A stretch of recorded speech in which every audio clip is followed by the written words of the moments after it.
Hello, everyone, and welcome to the final day of Tricycle's Buddhism and Ecology Summit, Living the Dharma in a Time of Crisis. I'm so pleased to be here with you today for our final talk, Existential Creativity, the Role of the Artist in a Time of Crisis with Ruth Ozeki. My name's Carolyn. I'm a writer, Tricycle contributor, and the organizer of this summit, and I'll be moderating today's conversation. So this event is offered as part of a week-long series in honor of Earth Day 2022. Happy Earth Day. Tricycle is grateful to our partners, the Garrison Institute, the Mind and Life Institute, and the Yale Forum on Religion and Ecology for their support in putting on this series. We're pleased to be offering this event free of charge, and your support really makes a difference. So we've put a donate link in the chat box. It's tricycle.org/donate.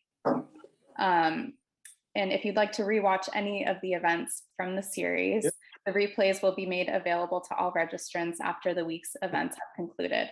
We'll also post links in the chat to Ruth, and I can see Ben actually has just joined us, so he will be part of the conversation today as well. Welcome, Ben.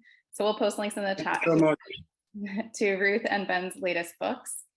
So we'll leave a little bit of time at the end of today's session for Q&A.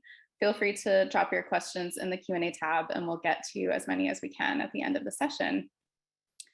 So now I would like to introduce our presenters. They can feel free to pop back on with their audio and video.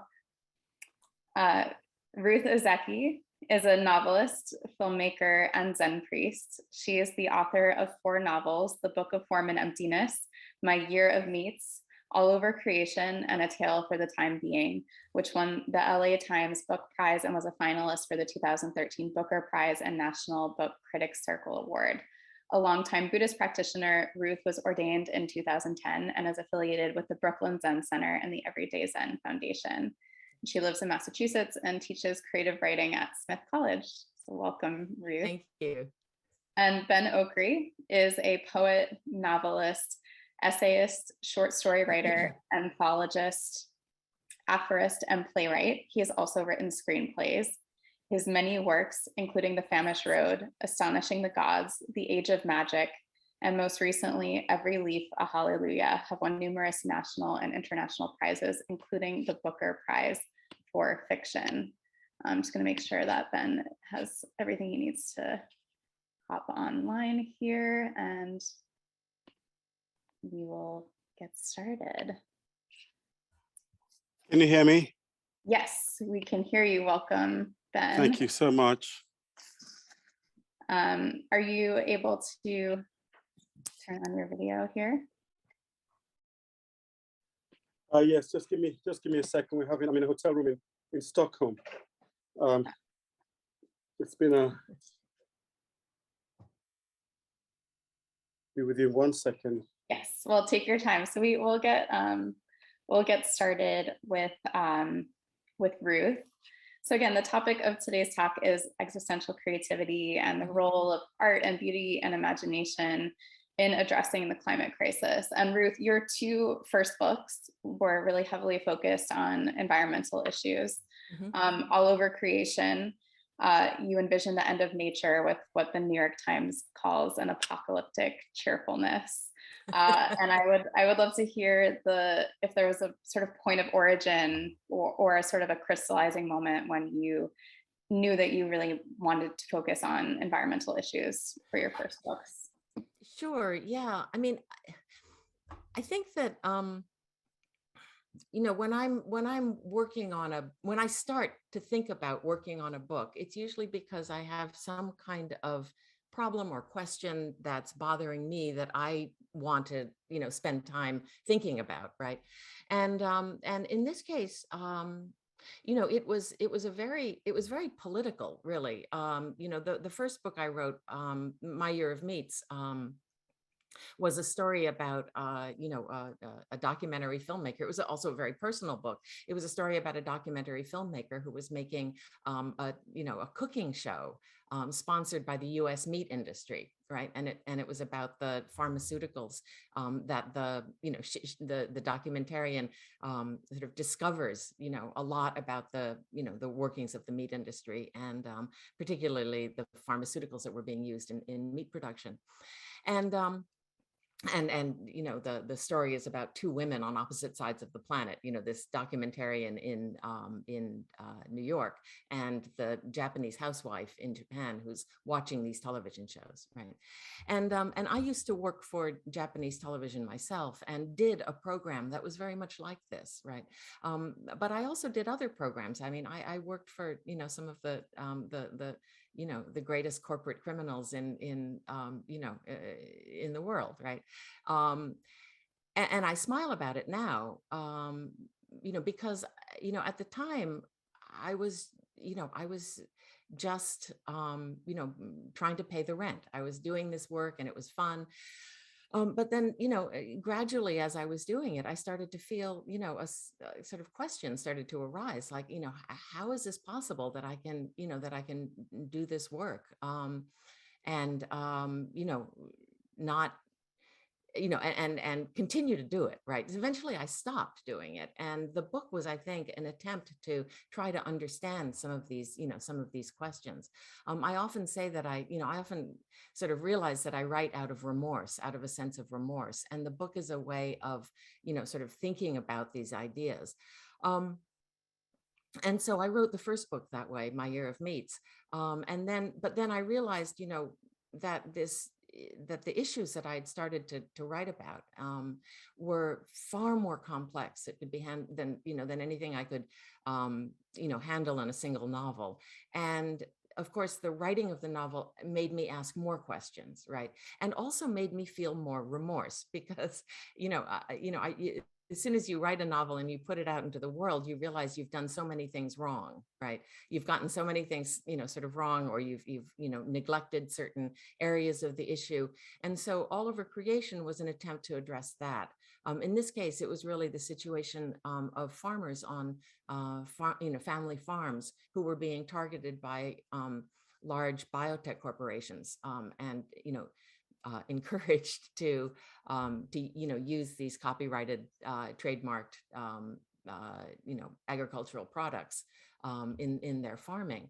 And so All Over Creation was a kind of an attempt to think about those kinds of issues as well, and set on a family farm. And in this case, it was a potato farm. So I kind of went from meat to potatoes,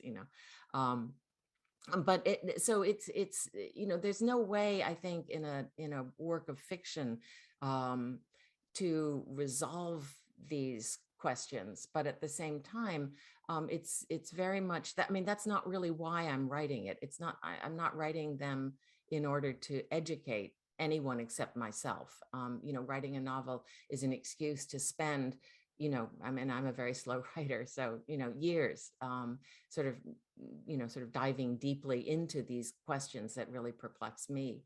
And then, afterwards, maybe a reader will read it, and that would be great. But, the initial impulse is really something that I'm doing very much for myself. Yeah, thank you. And Ben, your latest book is called Every Leaf a Hallelujah, and that's in sort of environmental fable for children and young adults. What was the genesis of this latest story for you? Well, I think it's the same general unease.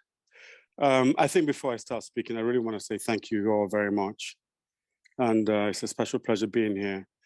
A sort of a change of various kinds of dates meant that I'm not doing this from home, but from a hotel room in Stockholm. So that's not my room you're seeing back there.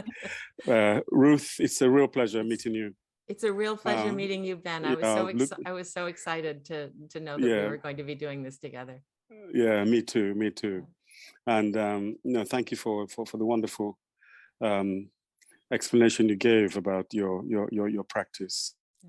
More to follow. The book Every Leaf a Hallelujah was written from a kind of unease about the environment, which I think all intelligent, aware people share to some degree. In Nigeria, the latest report is that something like over 90% of the forests have been cut down. That's enough to bring tears to the eyes of any adult that knows the richness of the forests in Nigeria, the diversity, the age, the agedness of some of those trees. Some of those trees feel like they've been there for a thousand years. You know, we're talking about a structure of forest that is so powerful that it informs our mythology, our gods, our sense of the ancestors, our rituals, our ways of life, our imagination, in a sense. I grew up with this sense of the protection of the forest all around me.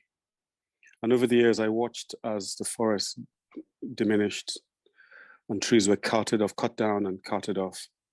And spaces just grew that filled up with ghettos and ever-growing cities, till there's just nothing left of the trees, not even a stump, completely gone. And what that has meant to our spiritual health, and I think it's been devastating for us. But the thing is, I don't think we're aware of it. I think that's the greatest tragedy of all. That this devastation is taking place not only in forests, but in our seas, in our atmosphere, in the loss of species and insects and animals, and we're not noticing it. We're not aware of it. We're being profoundly diminished, and suffering spiritually from this. And we go on buying our cars and flying our airplanes and so on and so forth. And I just wanted to tell a story about one child who was unaware and came into a place of awareness and what this did to her. And I wanted it to be a children's book, a book for children and adults, because I don't know if adults, I don't know. I think we're probably too compromised now, most of us. You know, I hate to say it, you know, but most people I talk to are intelligent people and they have a feeling for what's going on. And then you ask them, well, why aren't you doing anything? And they give you this look as if it's the most stupid question that you could ask. And you know, and I think that's where we are, because we don't see it, we don't feel it. We don't see what's happening. We don't see it on a day-to-day basis. We wake up in our cities, we go to work, we come back, we watch TV, we go to dinner. We don't see the insects perishing. We don't see the loss of bees. We don't actually see it. And I think that's the problem of our world. We are fixated. We are fixated on the visible. We are fixated on the evidence, tangible to us, which is to say, till a crisis falls upon us, we will not be able to comprehend it. That's a huge failure of the most important aspect of being human, which is imagination. And it grieves me immensely.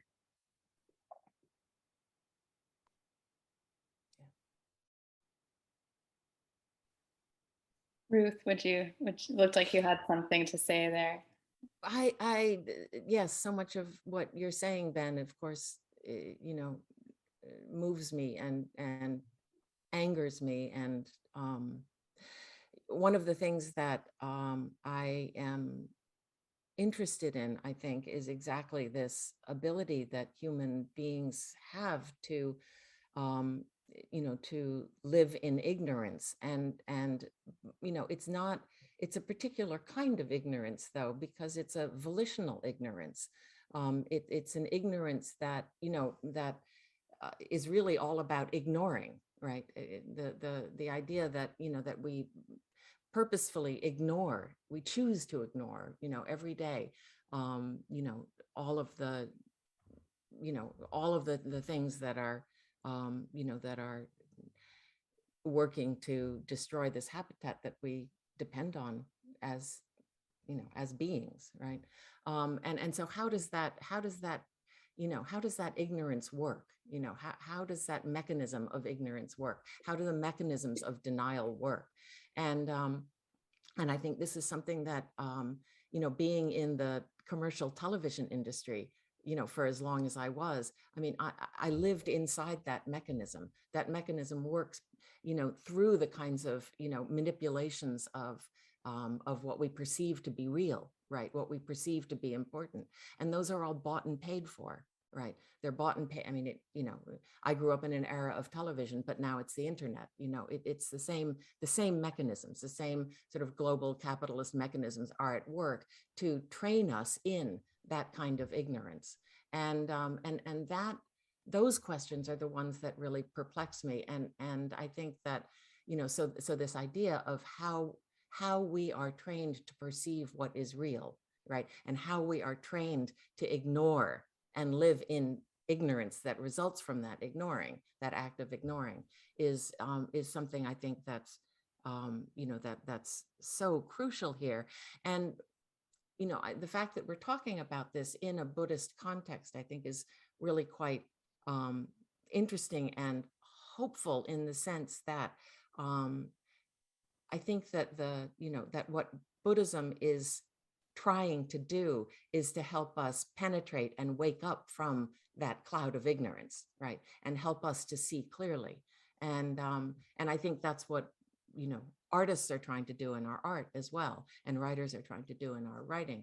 But to do that within, within a Buddhist context, I think is helpful, Yeah, thank you for that. That's a really beautiful segue to my next question, which is, you both, something I love so much about both of your work and find so powerful about it, is the way that you integrate the spiritual and the symbolic and the mythological with the everyday and the material. And, Ben, you've said that the problem with realism is that it doesn't capture the full richness of reality. And I would love to hear from both of you what you think the power of myth and symbol, and Ruth, in your case, kind of Zen and parable, in helping us to understand and communicate these deeper truths about reality.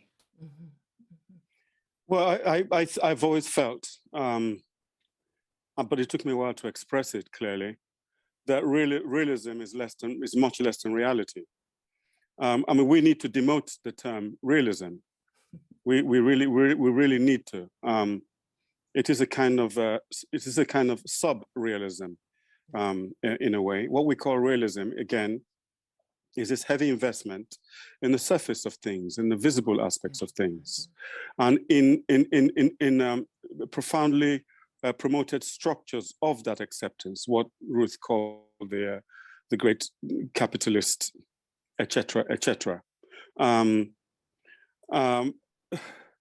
But all you have to do is, if you look at the great realist texts, and you look at the traditions that exist around the world, you would see automatically that these texts do not even begin to hint at the possibility of a world incredibly vaster than that which can be described by realism. And that's the problem. Mm-hmm. For many tribal peoples, for many peoples whose traditions are still alive, for many peoples who still believe in a spiritual dimension, for peoples who believe in the world of myths and believe in the potency of the idea of ancestors, for people who believe that what we see is a very small percentage of what is there, for people who believe in the power of stillness, and in all kinds of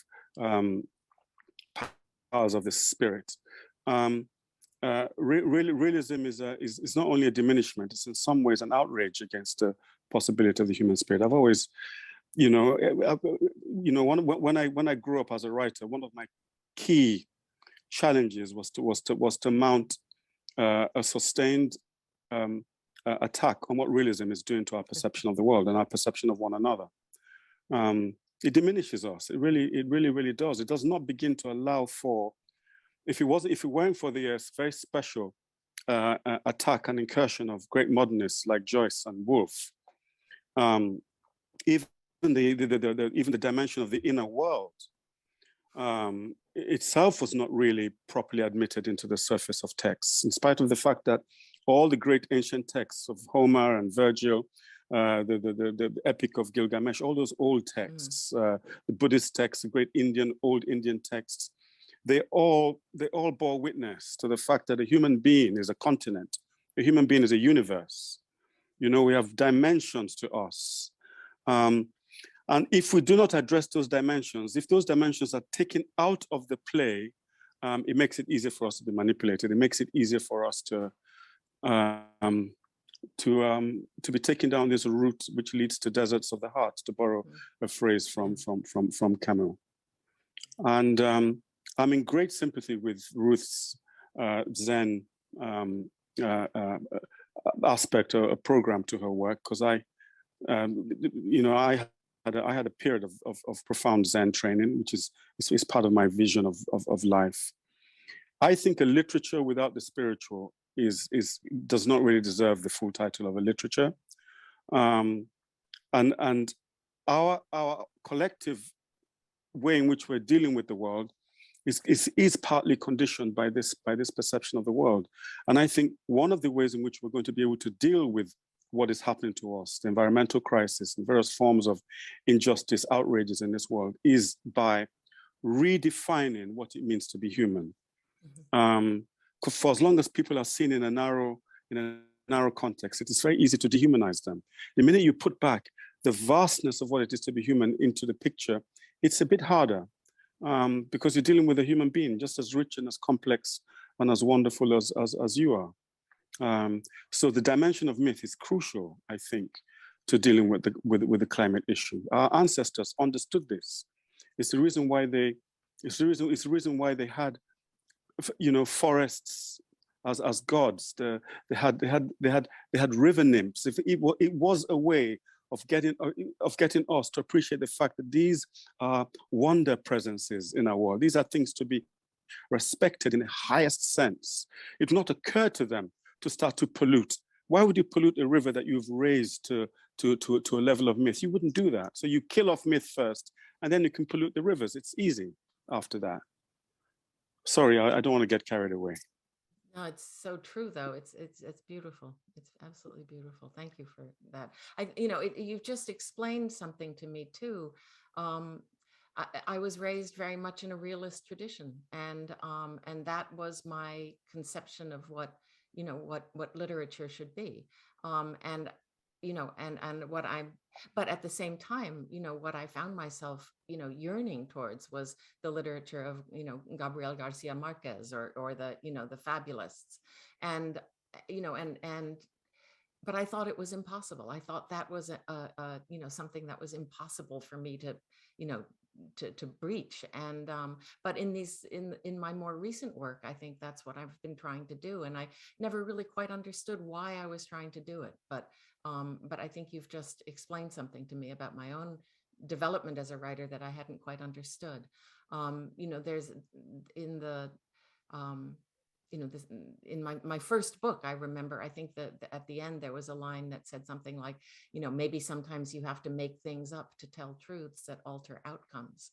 And so I think that this role of the imagination and, this idea that we can create worlds and inhabit them and invite people into them, and I think that inviting in is such an important part. I mean, that's what we're trying to do as artists, as writers, is to really initiate a conversation, between, ourselves and people who are reading our work. And it's really that kind of collaboration, that reaching out and making connection. That's also part of the magic. That's also part of the enchantment. To be able to share that. So yeah, I mean, I thank you for that. It was a beautiful response. Yeah. Ruth, I want to pick up on something you said earlier that I found very fascinating. It's something I've been struggling with as well, which is you talked about the living with ignorance, the living with denial, because I have been, and I continue to be fascinated by how it is that people know the facts, Because most of the people we're talking about, as I keep saying, are not idiots. They read the newspapers. Yeah. If you talk to them about climate change, if you talk to them about the mercury, the seas, the air, the forests, the fishes, the bees, if you talk to them about it, they're aware of it. Mm-hmm. But they still manage their awareness with denial. Yeah. And for me as a writer, it's extremely fascinating how to write inside an understanding of this perpetual, deliberate awareness and denial, this functioning ignorance, because it's not a total ignorance, it's an ignorance that is also a knowledge, but it's also willed, and it's also functioning. By that I mean people continue to live their lives knowing what they know, and knowing that that the moment of disaster is drawing ever closer every day, and yet we carry on as if nothing. Yeah. How do you write into that space, into that mindset, and what does that do to your art? Do you write the same way that you did before, or does that mean that you have to find a way to change your technique to pierce that? Because I raise this because I think this is the same problem that the great spiritual teachers faced. Yeah. Whether it's Jesus, whether it's the Buddha, whether it's the use of proverbs and allegories, they were faced with the problem of how do you awaken, or how do you remind people of that which they actually already know, but go on living in willful blindness of. And it's the question of technique. It's a question of art. What is this doing to our art? For me, it's made my art very, very, very difficult. It's made me have to question. It's made me have to take things inside out. It's made me have to go for radical simplification. It's made me in many ways rewrite a novel of mine that is already quite famous and being taught in universities. It's made me spend 5 years rewriting it to find a way so that this thing can somehow pierce this. Is this something that fascinates you as well? It absolutely fascinates me. I kind of, my mind is going in so many different directions at once, but yes, it's absolutely something that fascinates me. It's something that I've thought a lot about. And I think that the way that I'd like to respond first is, I think that the ignorance and denial is a mechanism. It's a self-protective mechanism. It's something that we slip into when the world is overwhelming and we need to simplify, right? We need to not see, right? So ignorance becomes a coping strategy. Ignorance becomes, and it's very easy because it's being marketed to us all the time, right? Ignorance is something that we're quite literally buying into all the time. The coping strategy, what you're describing is a kind of cognitive dissonance, I think. The cognitive dissonance between my very comfortable life here, I'm in my room and I have a very nice computer and I'm talking to you. And yet I know what's happening outside. I know what's happening in the rest of the world. And how can I reconcile, what I know with the quote reality that I am sitting in right now, and so it's this, it's the sort of the opposition between those two states, the duality in Buddhism between those two states, right, that causes a kind of cognitive dissonance that ignorance and denial help to soften in some way, right? It allows us to do that. So then the question becomes, how do we hold these opposing states in our mind, right? In a way that, and there's enormous, I think, tension and discomfort in holding those two opposing notions in the mind, right? Which is why I think when you bring this up with people, they, most people, turn away. And I know I do too, it's too much, right? So, but how do you, in an aware, awake way, which is how we want our readers to, engage with our books, and how we want to engage with our books as well. How do we learn to hold these oppositions in our mind at the same time, right? In a clear-eyed way that enables us to act. And Here's where that lovely phrase that Antonio Gramsci quoted in his prison diaries: pessimism of the intellect, optimism of the will. Of the will, right? yeah. Yeah. Yeah. And it's a, Gramsci was an Italian Marxist philosopher who was imprisoned by Mussolini's fascists for, 11 years and eventually died as a result of that. And what he was talking about was, the pessimism of the intellect was a response to the growing authoritarianism of, the 1930s in fascist Italy.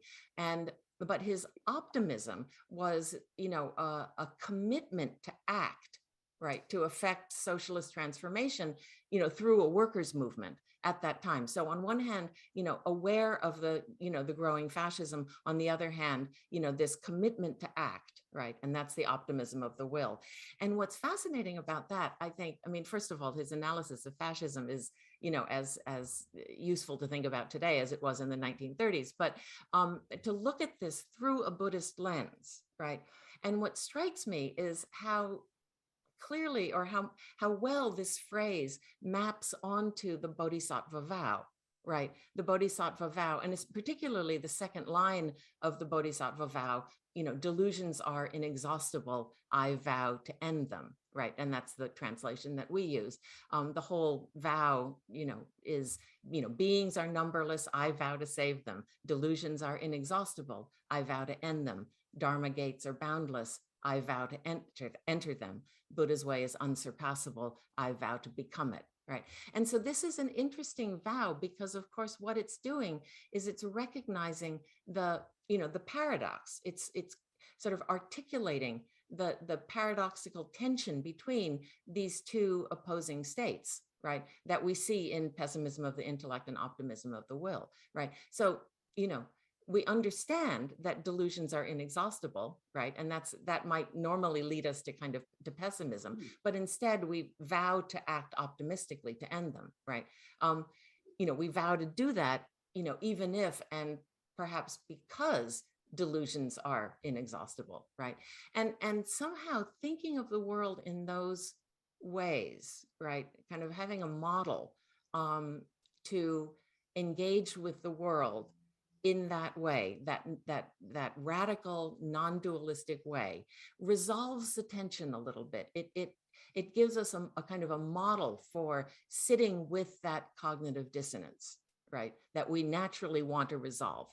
And somehow that, to me, has been that's been a bit of a guide to me in writing recently, to be able to create a fictional world that can,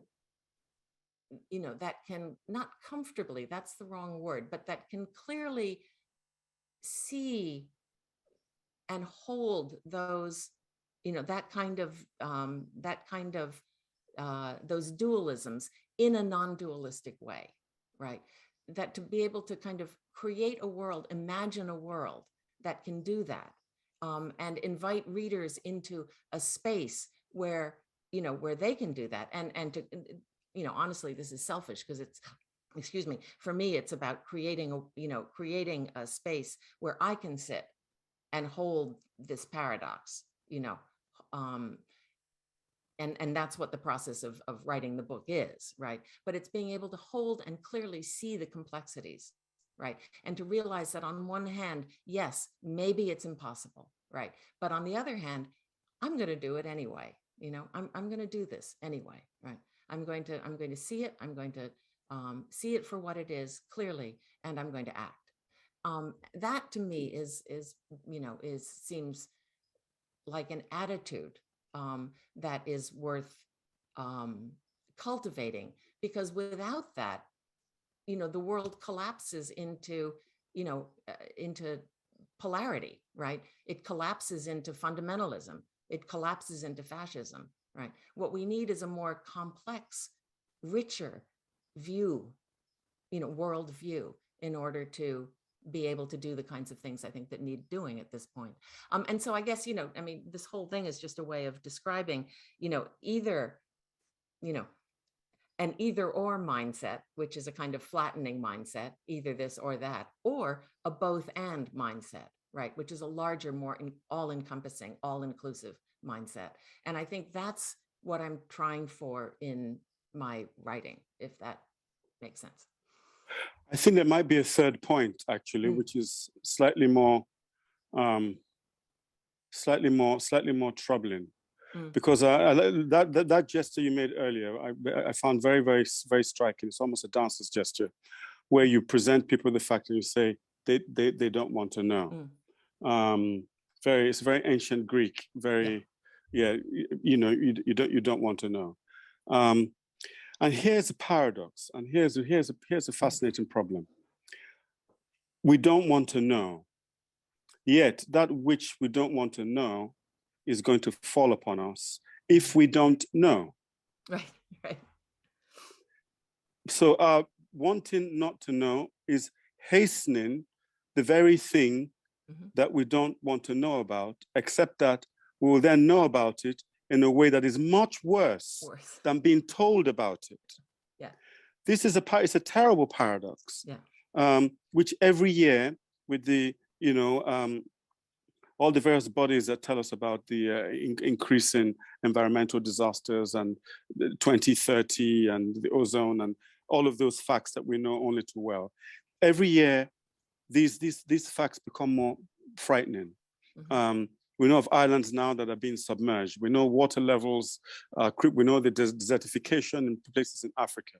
We know the temperatures. The other day I read in newspapers that it was raining fishes in somewhere in America. There were photographs of it. We know all kinds of strange and bizarre things, strange weather conditions, every day being reported, every now and again, alongside some outrage war that's going on. A little flicker of these little facts, little things creeping up on us. So we don't want to know, and yet it's coming. It's like being in a house and it's sinking, and the water level is rising, and you're living in it, and you don't want to know. And every time you don't want to know, it's risen 2 inches more, and you don't want to know. It's risen a foot more till it's got up to here like this, and you don't want to know, and it's now here like this. So at what point do we find a technique that turns this into this? And I think that's what art is for. I think that is exactly what we're trying for in art, is in a novel. I think what I'm trying to do is to create a world where it's safe for me, right? But then others to meet me there, right? Where it's safe to look at the things that scare us the most, but in an environment that allows that to happen, right? So it's like a thought experiment.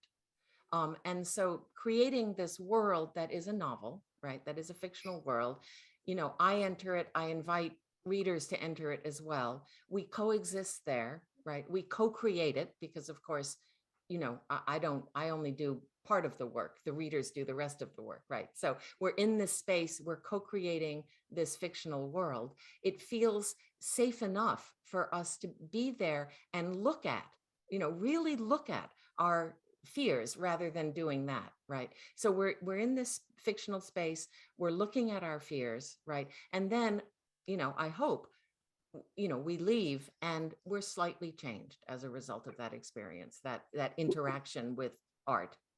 I'd love to jump in there, and if you don't mind, and ask a question for both of you. I mean, you're speaking to kind of the ability of art to break through with the truth of what is, but I'd also love to hear both of you comment on, Terry Tempest Williams joined us earlier this week, another incredible writer, and she said that the arts also have to lead the way in finding solutions and in holding a vision of where we're going. And I wonder if you agree with that, and you feel that a writer also has a responsibility to show us the way and to hold an optimistic vision of the future that we can all move towards, that we're sort of through the arts, she was saying, we're dreaming reality into being.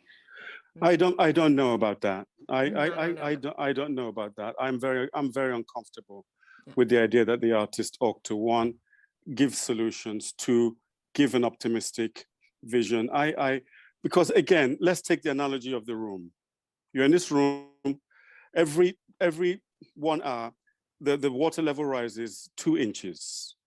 Here I am, here Ruth is, we're artists, and we're telling you who is in this room about what's going on. Now, if I say to you with an optimistic vision, oh, in the future, you know, it's going to be great. We'll get through this. We're human beings. We're amazing. We'll get through this. While I'm saying this, the thing has risen another 2 inches. You say, the artist then says, I've got to come with a vision of how to deal with it. Well, that is asking that the artist not only be the one who, as it were, tells the stories and create the condition by which you can be aware of what's going on, but then also be the scientist, the environmentalist, all of those specialist skills that actually has the answers. I think one is unrealistic to ask for all of those things in a single function. Secondly, I'm not even sure that having the answers is actually part of then posing the questions, which is what art does best. Yes. I think answers are dangerous things for artists and for writers. I think we pose the questions so that, one, human beings, all of us together, because we're all in this together, you know, can bring our combined intelligence, our combined will, our combined presence of mind, our combined creativity, intuition, our combined sense of community to solve this problem together. To feel that, okay, this room, everything is right in this room. Come on, what can you do? What do you know how to do? What can you do? And we all together solve the problem. But for the artist to come along and say, hey, man, I got a solution, is insulting. It's not art. Yeah. It's not art. Nobody will buy it. Nobody will believe it. It will have no effect whatsoever, because actually people don't like being told. Our job is most powerful when we bring you to the most intense point of realization of the unavoidable truth of the situation. That's what the Greek traditions did. You know, the Greek traditions didn't come with the tablet of a good message for you. They did not do that. That's not what Euripides did. That's not what Sophocles did. They came and they told you, your world is about to fall apart. It's about to go to pieces. You're a king, and your kingdom is about to go to pieces, and you're about to be torn to shreds. You're a poet. You're going to be torn to shreds. This is the way the world is. And the viewer watches it, and they go, oh my God, and it's they're fascinated by this process of awakening through gnosis. And I think that's the most powerful thing that we do, not coming with a specific message, but with a sharp point of awareness, by bringing us to a point of profound crisis, which parallels the very crisis that we are living in. Yeah. Beautifully said. And I think it's exactly that. It's creating that, you know, that the work of art in which we can enter and see and face the things that terrify us, right? That leads to that kind of cathartic, you know, awareness and understanding. I also, you know, I think art needs to be anarchic, and I would never I would never say that artists should or need to, you know, to do this or that. I think it's more, I really subscribe to Kurt Vonnegut's, you know, canary in the coal mine theory of the art, which is that artists are useful to society because they're so sensitive, right? That we're like super sensitive, and you know, that we keel over like canaries in the coal mines filled with poison gases, you know, long before more robust types realize that there's anything wrong, right? And so I think the most useful thing we could do now, right, is to flap and squawk and, you know, and keel over. But I think as Vonnegut also pointed out, you know, artists are keeling over every day and nobody's really paying all that much attention. So, but you know, I agree that you know, that our what writers need to do is pose questions and then create, you know, these spaces where these questions can be contemplated, right? These questions can be held in all their complexity, as well as provoke in the most indirect way that art does. Something that Baudelaire keeps talking about. both from the point of view of the artist and the point of view of the viewer, the reader. This we have to provoke. We have to provoke a kind of a crisis. Yeah. The thing is, we cannot get our fellow human beings to see what needs to be seen totally gently. There is not a gentle way of saying that you've got 2 more inches and the water level is gone. Sometimes there isn't a gentle way to say it. And yet at the same time, if it's not said in a way that is gentle, it puts people off and frightens and then adds to the very, it's a paradox that I keep going back on and off about. If it's too harsh, you are like the crisis itself that puts people off facing it. Okay. If it's too gentle, people might be tranquilized by the gentleness of it and not listen. It's very tricky. Sorry, Ruth. No, I was just going to, I think what you're saying is so interesting. And I guess I just had a question, which is, this is what frightens me about dystopian literature. You know, is it normalizing dystopia? Is it normalizing climate change? Is it normalizing, you know, all of these things? So I just wanted to put that in the mix and ask you to respond to that. Yeah. Oh, Ruth, it's very, very tricky. It's very, very tricky. I mean, you know, sometimes we need to imagine the unimaginable in order to take a few steps back and not want to go there. I think there are many uses for the imagination. One is to show us a future that we can go towards, and one is to show us as well a future that we don't want to go. You don't want to go. You do not want to. You know, it's like a road sign. You do not want to go down that road, and that's the road sign. Don't go down that road. This is a good road. But how do you make people know that this is not a good road to go down? To just say don't go down that road. Well, most of us think, who is this idiot? Put the road sign. I'm going to go down that road, but I don't know what's down there. Might be a gold mine down there, and he's keeping it to himself. You know, how do I know? So sometimes we need to show people the horrors of where the logical steps of how we're living right now, where it's leading us. Sometimes we need to help people. I think maybe one of the biggest problems with us as a race is that if we don't see it, we don't get it. You know, if we don't see it in our minds, if we don't see it, if we don't say, oh my God, is that what we're talking about? No, I don't want to go there. We sometimes, it's like talking to children, you know, we have to say, if you run down the steps too fast, you're going to fall and break your head. Do you want to do that? No, you don't. Sometimes we actually need to see what we fear the most, and we need to have it made really vivid to us. And you have to accept that this has been quite powerful in many negative ways, because, you know, many of the great religions have had recourse to this apocalyptic way of getting us to wake up to one kind of truth or another. We do respond to it. It's part of it's fear, and the normalization of fear, as you put it, is also part of how we've got here. Has dystopian fiction helped us, or has it added to the problem?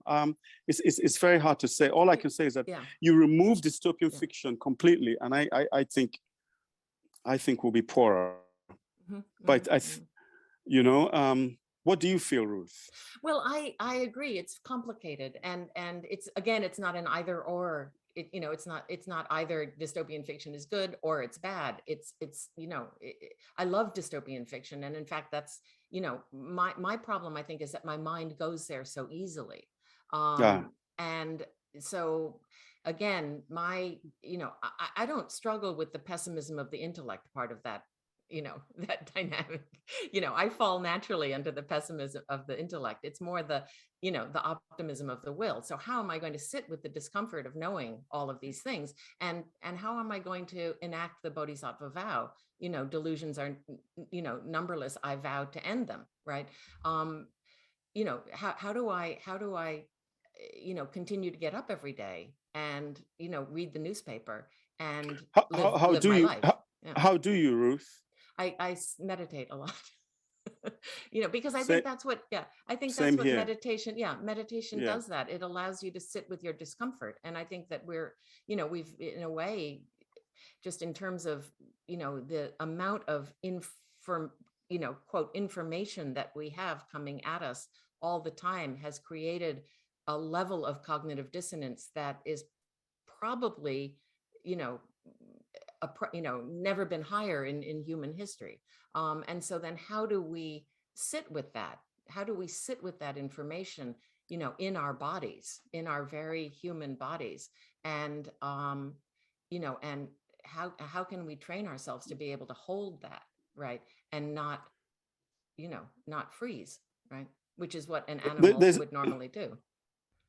There's another thing that meditation does, in addition to that. I think meditation calms a part of us that panics about our truths. Exactly. It's not the truths that frighten us.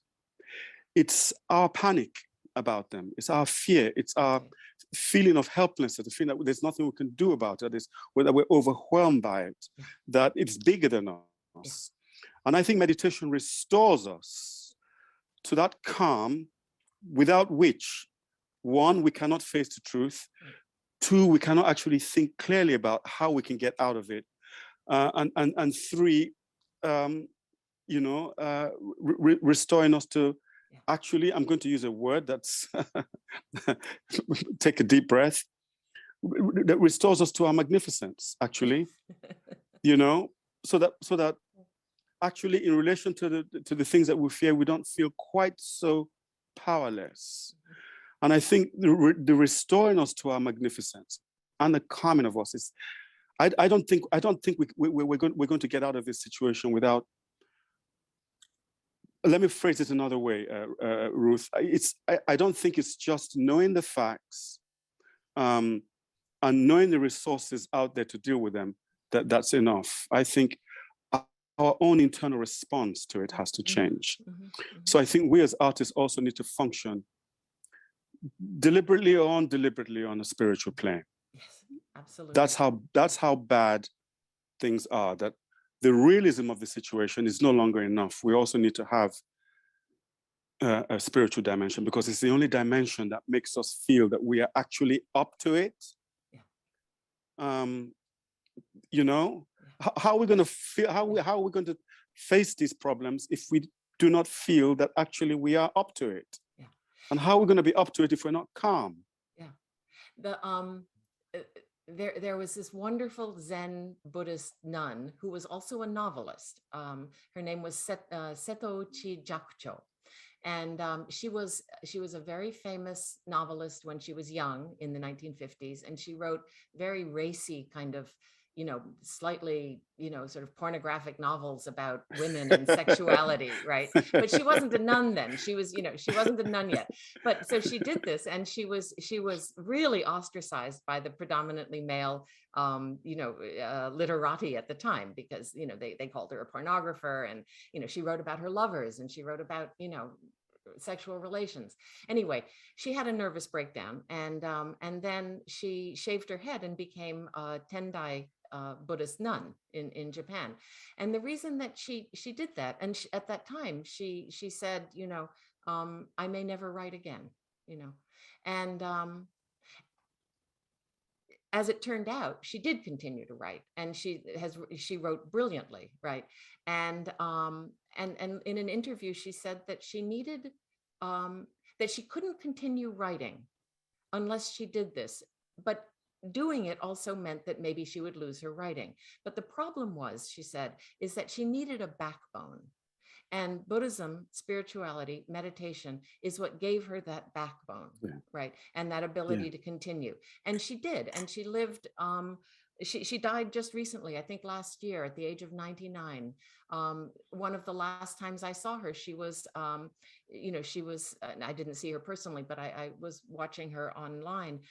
She was sitting, she was doing a protest sitting, and she was like, I think 93 at the time or something. She was sitting in protest at a nuclear power plant that was reopening in the wake of Fukushima, right? And so she was out there on the front line protesting, right? I And want to this be like was, that. I know, I want to be like that. Exactly. I want to be like that. Well, at 93, I want to be protesting at some human Yep. folly. Absolutely. Exactly. Yeah. Exactly. So I'm gonna jump in again quickly. It's such a wonderful flow of conversation. If you both have another 5 minutes over, perhaps we can continue and take a couple questions. But Sure. something I wanted to throw in, Ruth. So you teach creative writing to college students, and Ben, you've just written a book for children and young adults, and so you're both really engaging with the younger generations. And I would love to just hear you speak to, the role of the arts for younger people, for future generations, how you see them engaging with arts, with writing as a way to cope with, I mean, they're the ones who are going to really inherit the problem. So if that's something you could speak to. You want me to go first, Ruth, or Yeah, you want sure. to go Go first? ahead. Yeah, go ahead. Yeah. Well, right. I say outside of spiritual practice, writing is the closest. Right, the act of writing, learning to write, writing well, and the infinite questions that writing brings forth is the closest to a spiritual practice for people who have no spirituality. It's another way of saying that the most profound thing about writing is that it, at its best, brings us closer to truth. At least brings us closer to the questions that we can't avoid. Writing is not really just about the craft, and anyway, the craft also leads to these profound questions. It's very, very strange that the better you get, the more the farther the road is to any kind of anything resembling perfection. So in itself, it's a quest path. It really is. How to write a sentence, that somehow approximates the multi-leveled complexity of a single moment sitting in a hotel room with these mustard yellow sofas in front of you and the sea outside the window. One sentence that can do that. I mean, you could spend the next 50 years just finding the elements of the craft that can do that. So writing in itself is a path of truth at its highest and at its best, because you're dealing with not only the phenomenological world, the world of things and presences, but you're also dealing with the level of the spirit, the level of the soul, the level of humanity, the level of being, the level of the philosophical reality, because every single story, one way or another, has to deal with one of the central things. Whether it's a pornographic story or a crime story, you're dealing with the problem of existence one way or the other. And the more serious you are about writing, the more serious you have to become about life.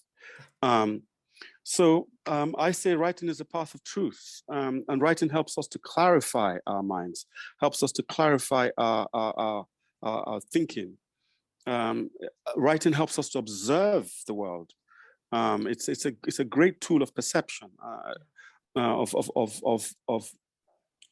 sight, of looking, of seeing. People think they can write without looking. They can write without engaging with the world in a profound way. Your writing really is only as good as your engagement with the world. You may have all the craft in the world, but if you're not looking, if you can't see clearly what's in front of you, or hear what you're hearing, or pay attention to the great, small, mighty, mysterious, hidden dramas of the human existence, your craft counts for nothing, even if you're a genius. So writing is right there at the heart of what it is to be human, what it is to be in our times, and what it means to be part of a civilization and the contributions we can make to it. Writing has to be a part of that future and will contribute to whatever future that would be. So there's not only in the writing but also in the reading. There are two sides to it. And it's the same thing. We only read to the degree that we perceive and engage with the world. They're both paths of truth. Reading is as much a path of truth as writing is. Yeah. And the way I teach is I teach meditation and writing as two sides of the same activity. Right. And so we start, the first thing I do with my students is to teach them to meditate. And the way that we meditate is to really focus on the body and to focus on the senses. Because I think that, embodied writing comes from an awareness of, being a physical body and having these sense gates that are open and, observing. And so those are the first kinds of exercises that we do in my writing classes. And I think one of the problems is that, we in the West, certainly, we really, we live in our heads, right? We live so much up here. And until we learn to drop our awareness down beautiful into the body, yeah. right? And it's a different kind of knowing. It's a different kind of understanding, a different kind of way of being in the world. And, if all of our sort of interaction with the world is through this, right? Through this little device, we're completely up here. So, the first thing I do is teach meditation, teach, this practice of dropping into the body, finding the breath, doing these kinds of somatic practices, doing observational exercises. This to me, even if the students never, go on to write, maybe they'll remember the feeling, right, of being in that very physical embodied place. My students are really remarkable. I am so inspired by them, and by all of the young writers I've taught over the years. But I'm particularly proud of one of them. Her name is Layla Motley, and her new I just have to pitch this. Her new debut novel, Nightcrawling, is coming out in May, and she's 20 years old. It's a story about a young Black woman in Oakland who finds herself on the street and caught up in a corruption scandal, sex abuse and corruption scandal with the Oakland police. Layla is truly, I think, one of the she's only 20, I think, or maybe even younger, but she's one of the young people who I think is going to be, changing the world, and so I think there's tremendous hope in her generation, and it helps me to be in contact with that generation. Thank you both so much. I feel like we could go on for hours, but just such incredibly inspiring and beautiful conversation. Really, really appreciate you both being here with us. And great way to end our week's events with the Buddhism and Ecology Summit. All of the event replays will be available if you'd like to watch this conversation again, or any of the others. We will send out an email to all of the participants either today or tomorrow with the information for that. And again, if you'd like to donate to Tricycle, there's a link in the chat box. We really appreciate your support. We've also posted links to Ruth's most recent book, the Book of Emptiness and Form, or the Book of Form and Emptiness. Form and Emptiness. Sorry about that. Form and Emptiness. And also to Ben Okri's latest book, Every Leaf, a Hallelujah. So thank you again, both of you, so much. Thank you very much. Bless. Thank you. Thank you.